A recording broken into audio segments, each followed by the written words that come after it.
I am honored to be the recipient of the Mary H. Anderson Adjunct Faculty Award.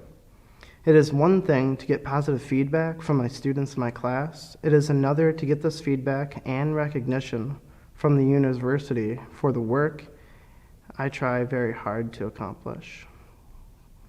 I would like to thank many people responsible for this to happen. I would first like to thank Dr. Travis Pashek for his support and for nominating me for the award. I would like to thank Dr. Dawn Hinton for her service through the Center of Excellence in Teaching and Learning. I'd like to thank the Award Selection Committee for recognizing my work compared to many deserving adjunct faculty here. I'd like to give a special thank you to my wonderful wife and family that saw how much time and effort I put into this achievement.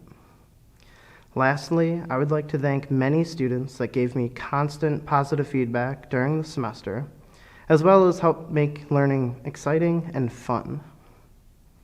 If any of my students are listening, this is what your shot should look like.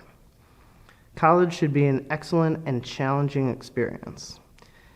I am making sure that while we are here at Saginaw Valley State University, that they are getting that experience beyond expectation. Thank you.